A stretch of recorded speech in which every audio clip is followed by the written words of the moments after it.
Hello my dear students, welcome to Teacher at Home. Today class we are going to learn the fourth chapter, Working of Institutions. Overview. Democracy is not just about people electing their rulers. In a democracy, the rulers have to follow some rules and procedures. They have to work with and within institutions. This chapter is about the working of such institutions in a democracy. We try to understand this by looking at the manner in which major decisions are taken and implemented in our country. We also look at how disputes regarding these decisions are resolved.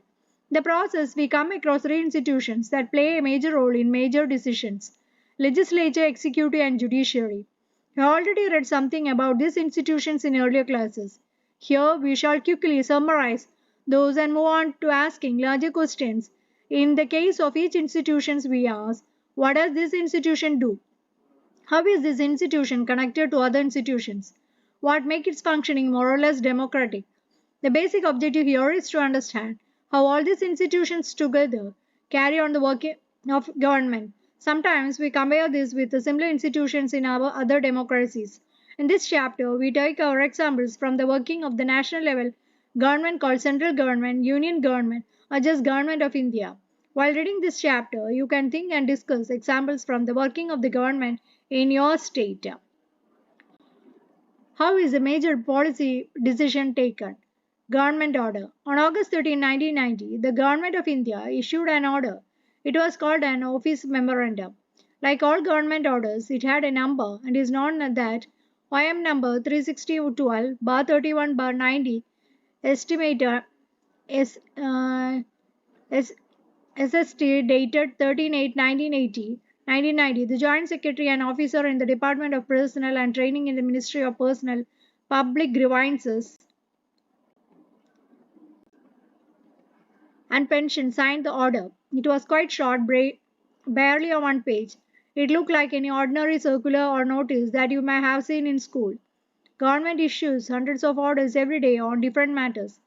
But this one was very important and became a source of controversy for several years. Let us see how the decisions was taken and what happened later.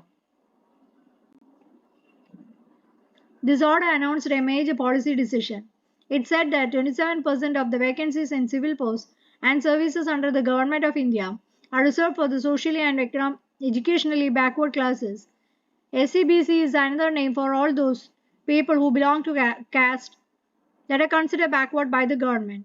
Benefit of job reservation was till then available only to scheduled castes and scheduled tribes. Now a very third category called SEBC was introduced. Only persons who belong to backward classes were eligible for this quota of 25% jobs. Others could not compete for these jobs. Decision makers. Who decided to issue this memorandum? Clearly, such a big decision could not have been taken by the person who signed that document.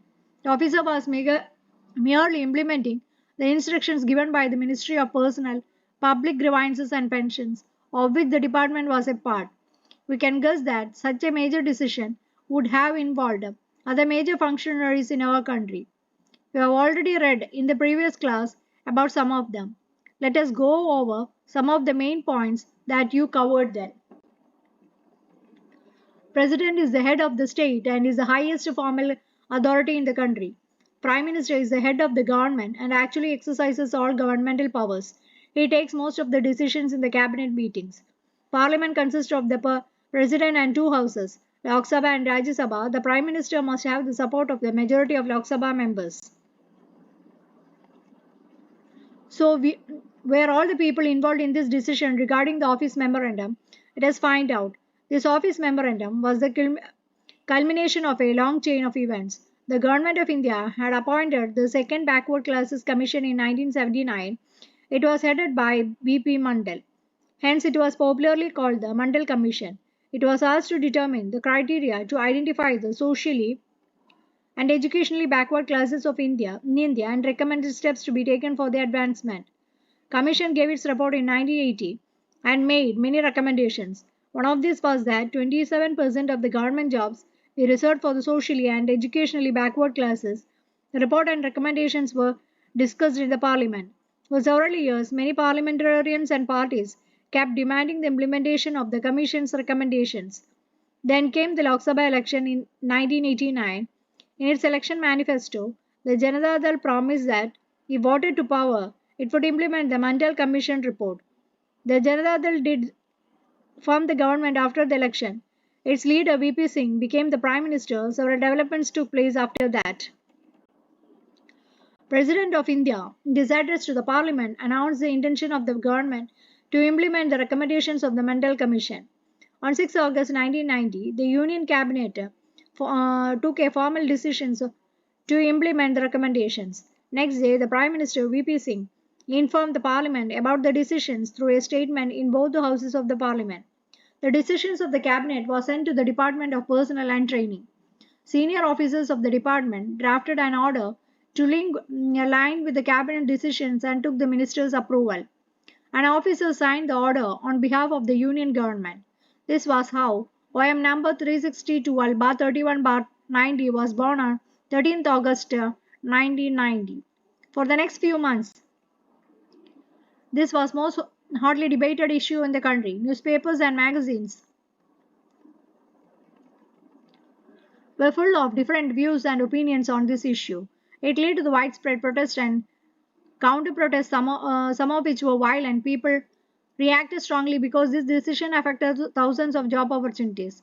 Some felt that existence of inequalities among people of different castes in India necessitated job reservations. They felt this would give a fair opportunity of those communities who so far had not adequately been represented in government employment. Others felt that this was unfair as it would deny equality of opportunity to those who did not belong to backward communities. They would be denied jobs even though they could not be more qualified. Some felt that this would perpetuate caste feelings among people and hamper national unity. In this chapter, we won't discuss whether the decision was good or not. We only take this example to understand how major decisions are taken and implemented in the country. Who resolved this dispute? You know that the Supreme Court and the High Court in India settle disputes arising out of governmental decisions. Some persons and associations opposed to this order filed a number of cases in the courts, appealed to the court to declare the order invalid and stop its implementation. Supreme Court of India bunched all the cases together.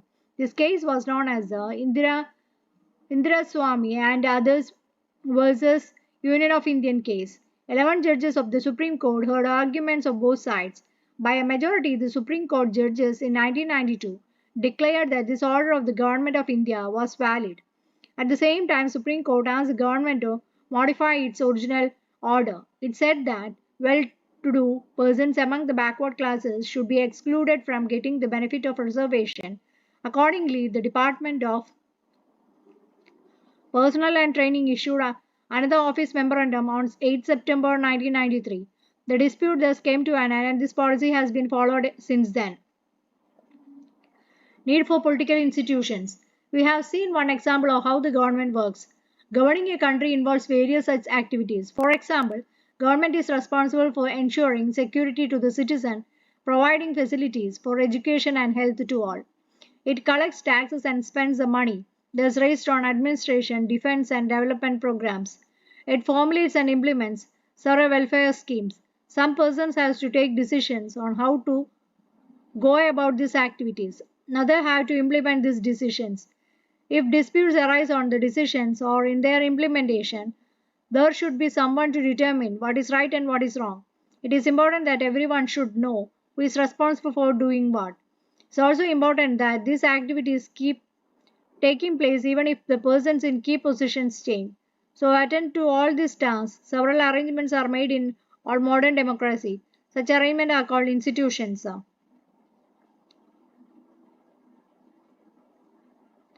A democracy works well when these institutions perform functions assigned to them. An institution of any country lays down basic rules on the powers and functions of each institution. In the example above, we saw several such institutions at work. Prime Minister and the Cabinet are institutions that take all important policy decisions. The civil servants working together are responsible for taking steps to implement the minister's decisions. Supreme Court is an institution where disputes between citizens and the government are finally settled. Can you think of some other institution in this example? What is their role? Working with the institutions. Sorry, it's not easy. Institutions involve rules and regulations. This can bind the hands of leaders. Institutions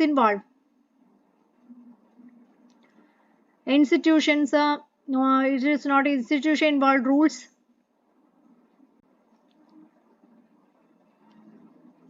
in rules and regulations. This can bind the hands of leaders. Institution involved meetings, committees, and routines. This often lead to delays and complications. Therefore, dealing with the institutions can be frustrating. One might feel that it is much better to have one person take all decisions without any rules, procedures, and meetings. But it is not the spirit of democracy. Some of the delays and complications introduced by institutions are very useful. They provide an opportunity for a wider set of people to be consulted in any decision. Institutions make it difficult to have a good decision taken very quickly, but they also make it equally difficult to rush through a bad decision. That is why democratic governments insist on institutions. Next is about the parliament. In the example of the office memorandum, do you remember the role of parliament? Perhaps not. Since the decisions was not taken by the parliament, you might think that the parliament had no role in it. But let us go back to the story and see whether parliament figures in it. Let us recall the points made earlier by completing the following sentence. The report of the Mandal Commission was discussed. The President of India mentioned this in his. The Prime Minister made a. The decision was not directly taken in Parliament, but parliamentary decisions on the report influenced and shaped the decisions of the government. They brought pressure on the government to act on the Mandal recommendation. If Parliament was not in favor of this decision, the government could not have gone ahead with it. Can you guess why? Recall what you read about Parliament in the earlier class and try to imagine what Parliament could have done if it did not approve of the cabinet decisions. Why do we need a Parliament? In all democracies, an example of Assembly of elected representatives exercises supreme political authority on behalf of the people. In India, such a National Assembly of elected representatives is called Parliament. At the state level, this is called legislature or legislative assembly. The name may vary in different countries, but such an assembly exists in every democracy. It exercises political authority on behalf of the people in many ways. Parliament is the final authority for making laws in any country. This task of lawmaking or legislation is so crucial that the assemblies are called legislatures. Parliament all over the world can make new laws, change existing laws or abolish existing laws and makes new ones in their place. Parliaments all over the world exercise some control over those who run the government. In some countries like India, this control is direct and full. Those who run the government can take decisions only so long as they enjoy the support of the parliament. Parliament controls all the money that government have. In most countries, the public money can be spent only when parliament sanctions it.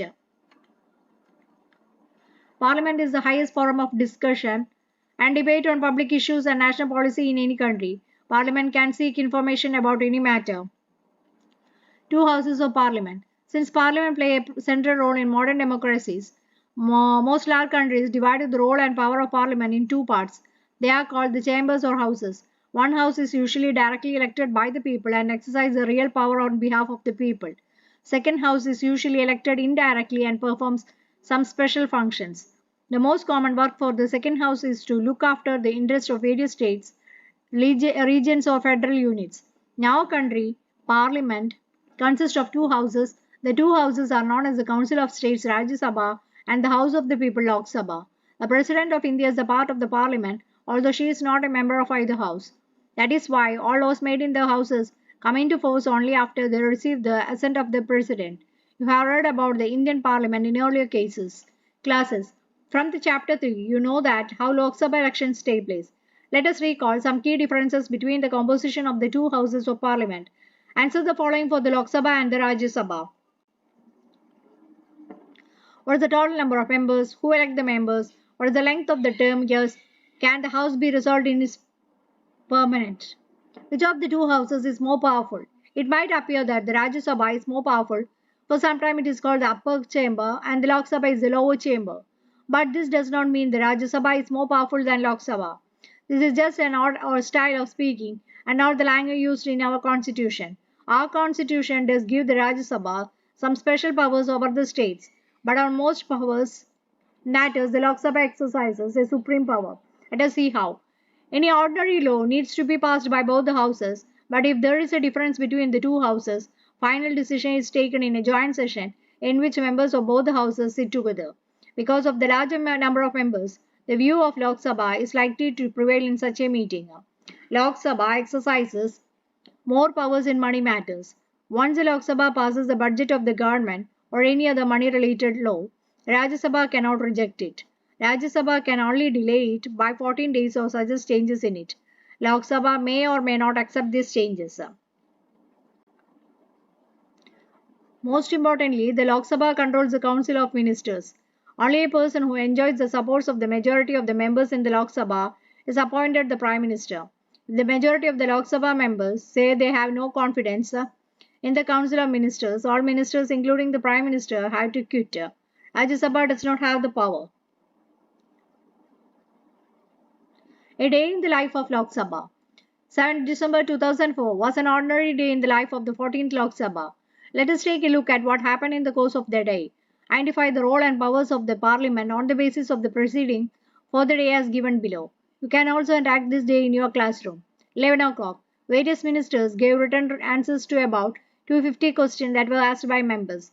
These included: what is the government policy on taking the militant group in Kashmir? What are the figures of atrocities against scheduled tribes, including those inflicted by the police? What is the government doing about overpricing of medicines by big companies? To all note, a large number of official documents were presented and were available for discussion. These included recruitment rules for the Indo-Tibetan Border Police Force, annual report of the Indian Institute of Technology Kharagpur, report and accounts of Rashtriya Ispat Nigam Limited Visakhapatnam, 12. The Minister of Development of Northeastern Region made a statement regarding revitalization of the Northeastern Council. The Minister of the State for Railways presented a statement showing the great grant needed by the railway in addition to that sanctioned in the railway budget. Minister of Human Resource Development introduced the National Commission for Minority Educational Institution Bill 2004. He also gave a statement explaining why the government had to bring an ordinance for this.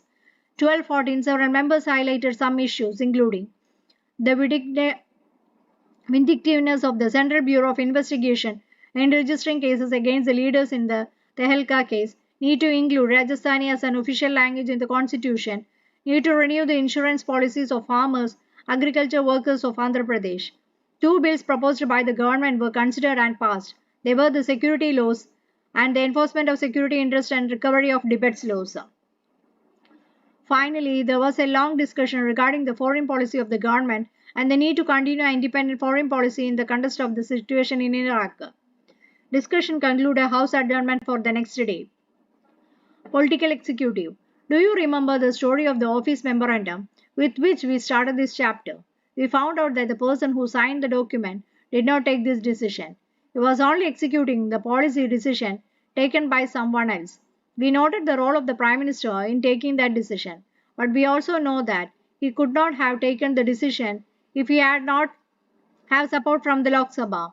In that sense, he was only executing the wishes of the Parliament. Thus, at different levels of any government, we find functionaries who take day-to-day decisions but do not exercise supreme power on behalf of these people. All those functionaries are collectively known as the executive. They are called executive because they are in charge of the execution by the policies of the government. Thus, when we talk about the government, we usually mean the executive. Political and permanent executive. In a democratic country, two categories make up the executive. One that is elected by the people for a specific period. It is called the political executive. Political leaders who take the big decisions fall in this category. In the second category, people are appointed on a long-term basis. It is called the permanent executive or civil services. Persons working in civil services are called civil servants. They remain in office even when the ruling party changes.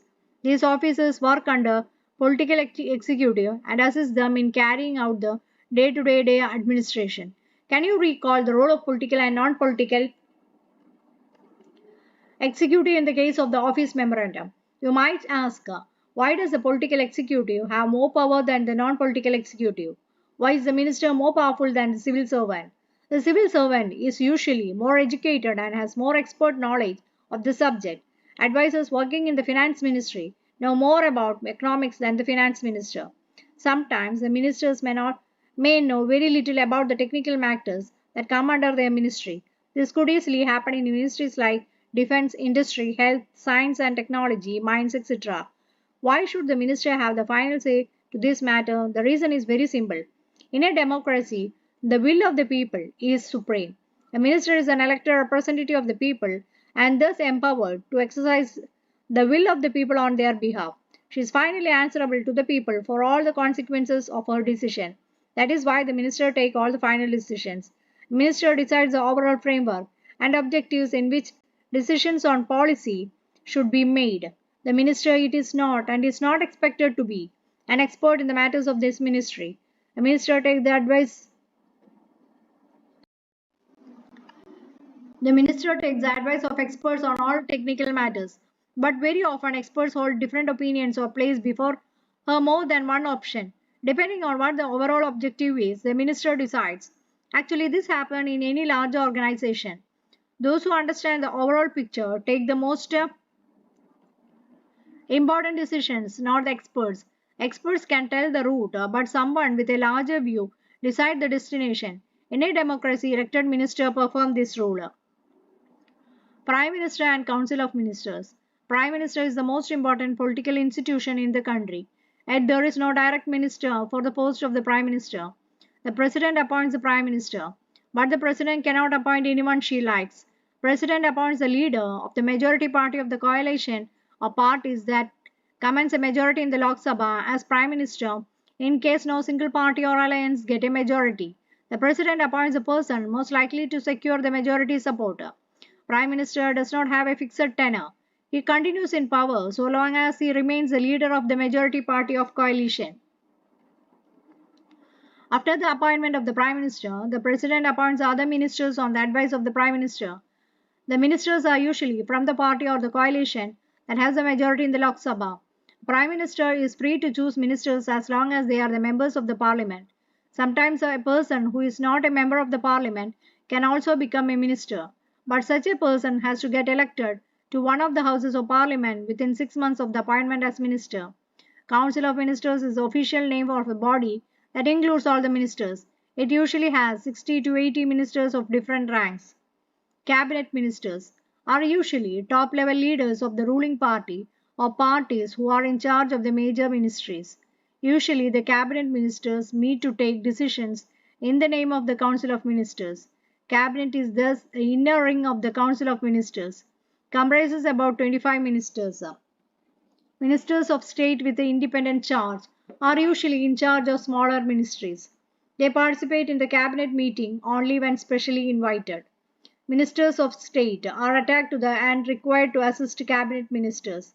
Since it is not practical for all ministers to meet regularly and discuss everything, decisions are taken in cabinet meetings. That is why parliamentary democracy in most countries is often known as the cabinet form of government. Cabinet work as a team. The ministers may have different views and opinions, but everyone has to own up to every decisions of the cabinet. No minister can openly criticize any decisions of the government. Even if it is about another ministry or department, every ministry has secretaries who are civil servants. The secretaries provide the necessary background information to the ministers to take decisions. The cabinet as a team is assisted by the cabinet secretariat. This includes many senior civil servants who try to coordinate in the working of the different ministries. Powers of the Prime Minister. The Constitution does not say very much about the powers of the Prime Minister or the ministers of their relationship with each other. But as head of the government, a Prime Minister has wide-ranging powers. He chairs cabinet meetings, he coordinates the work of the different departments, his decisions are final in case disagreements arise between departments, he exercises general supervisions of different ministries, all ministers work under his leadership, the Prime Minister distributes and redistributes work to the ministers. He also has the power to dismiss ministers. When the Prime Minister quits, the entire ministry quits.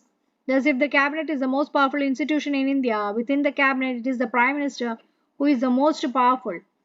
The powers of the Prime Minister is in all parliamentary democracies of the world have increased so much in the recent decades. Parliamentary democracies are sometimes seen as prime ministerial form of government. As political parties have come to play a major role in the politics, a prime minister controls the cabinet and parliament through their party. The media also contribute to this trend by making politics and elections as a competition between top leaders of parties. In India too, we have seen such a tendency towards the concentration of ministers in the hands of the prime minister. Jawaharlal Nehru, the first prime minister of India, exercised enormous authority because he had great influence over the public. Indira Gandhi was also a very powerful leader compared to her colleagues in the cabinet. Of course, extent of the power wielded by the prime minister also depends on the personality of the person holding that position. However, in recent years, the rise of coalition politics have imposed certain constraints on the power of the prime minister. A prime minister of a coalition government cannot take decisions as he likes. He has to accommodate the different groups and factions in his party as well as among alliance partners. He also have to need the views and positions of the coalition partners and other parties on whose support the survival of the government depends. The president. While the prime minister is the head of the government, president is the head of the state. In our political system, the head of the state exercises only nominal powers. A president of India is like the Queen of Britain, whose functions are to large extent ceremonial. President supervises the overall functioning of all political institutions in the country so that they operate in harmony to achieve the objective of the state. The president is not elected directly by the people. Elected members of parliament and the elected members of the legislative assembly elect her. A candidate standing for president's post has to get a majority of votes to win the election. This ensures that the president can be seen to represent the entire nation. At the same time, the president can never claim the kind of direct popular mandate that the prime minister can. This ensures that she remains only a nominal executive. The same is true of the powers of the president. If you casually read the constitution, you would think that there is nothing that she cannot do. All governmental activities take place in the name of the president. All laws and major policy decisions of the government are issued in her name. All major appointments are made in the name of the president. These include the appointment of Chief Justice of India, the judges of the Supreme Court and the High Courts of the states, and the governors of the states, election commissioners, ambassadors of other countries, etc. All international treaties and agreements are made in the name of the President. President is the supreme commander of the defense forces of India. But we should remember that the President exercises all the powers only on the advice of the Council of Ministers. President can ask the Council of Ministers to reconsider its advice. But if the same advice is given again, she is bound to act according to it. Similarly, a bill is passed by the Parliament become a law only after the President gives assent to it. If the President wants, she can delay this for some time and send the bill back to the Parliament for reconsideration. But if Parliament passes the bill again, she has to sign it. So you may wonder, what does the President really do? Can she do anything on her own at all? There is one very important thing she should do on her own. Appoint the Prime Minister. When a party or coalition of parties secures a clear majority in the elections, a president has to appoint the leader of the majority party to the coalition that enjoys the majority support in the Lok Sabha. When no party or coalition gets a majority in the Lok Sabha, President exercises her discretion. President appoints a leader who, in her opinion, can muster majority support in the Lok Sabha.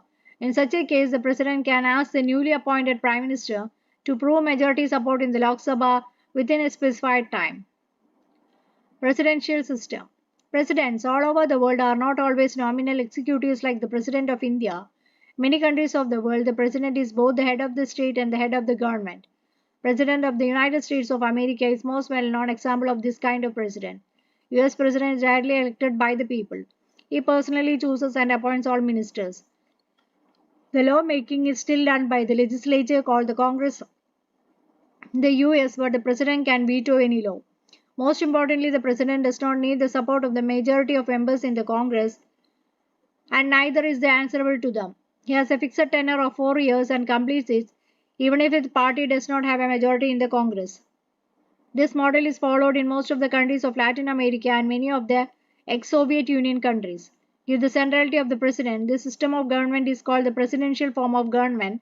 In countries like ours that follow the British model, the parliament is supreme.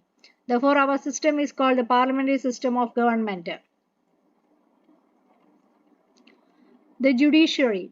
Let us return one final time to the story of office memorandum that we started with. This time let us not recall the story but imagine how different the story could have. Remember the story come to a satisfactory end to because the Supreme Court gave a verdict that was accepted by everyone. Imagine what would have happened in the following institution if there was nothing like a Supreme Court in the country. Even if there was a Supreme Court, it had no power to judge the actions of the government. Even if it had power, if no one trusted the Supreme Court to give a fair verdict, even if it gave a fair judgment, if those who appealed against the government order, did not accept the judgment. This is why an independent, powerful judiciary is considered essential for democracies. All the courts at different levels in the country put together are called the judiciary. Indian judiciary consists of a Supreme Court for the entire nation, High Court in the state, district courts, and the courts of local level. India has integrated judiciary. It means the Supreme Court controls the judicial administrations in the country. Its decisions are binding on other uh, courts in the country. It can take up the dispute between citizens of the country, citizens and government, between two or more state governments, between governments and the union and the state level. It is the highest court of appeal in civil and criminal cases. It can hear the appeal against the decisions of the High Court. Independence of the judiciary means that it is not under the control of the legislature or the executive. And judges do not act on the directions of the government of the or according to the wishes of the party in power. That is why all modern democracies have courts that are independent of the legislature and executive. India has achieved this. The judges of the Supreme Court and the High Court are appointed by the President on the advice of the Prime Minister and in consultation with the Chief Justice of the Supreme Court. In practice, it now means that the senior judges of the Supreme Court select the new judges in the Supreme Court and the High Court. There is very little scope for interference by the political executive. Senior most judge of the Supreme Court is usually appointed as the Chief Justice. Once a person is appointed as judge of the Supreme Court or the High Court, it is nearly impossible to remove him or her from the position. It is as difficult as removing the President of India. A judge can be removed only by the impeachment motion. It is passed separately by two-thirds of the members of the two houses of the parliament. It has never happened in the history of Indian democracy. Judiciary in India is also one of the most powerful in the world. The Supreme Court and the High Court have the power to interpret constitution of the country. They can declare invalid any law of the legislature or the actions of the executive, whether at the union level or the state level. If they find such a law of action is against such a constitution, thus they can determine the constitutional validity of any legislation or action when the executive is the country, when it is challenged before them. It is known as the judicial review. Supreme Court of India has also ruled that the core of basic principles of the constitution cannot be changed by the parliament. Powers and the independence of the Indian judiciary allow it to act as the guardian of the fundamental rights. We shall see in the next chapter that the citizens have a right to approach the court to seek the remedy in the case of violation of the rights. In recent years, the court have given several judgments, directives to protect public interests and human rights. Anyone can approach the courts if public interest is hurt by the actions of government. This is called public interest litigation. The courts interference to prevent the misuse of the government's power to make decisions. They check malpractices on the part of public officials. That is why the judiciary enjoys a high level of confidence among the people. So these are the certain words. What are the words given? Coalition government, executive government, judiciary, legislature, office memorandum, political institution, reservation and state. So just read the meanings from this topic. Okay, so if you are interested, please do like, share and subscribe my channel. Okay, thank you.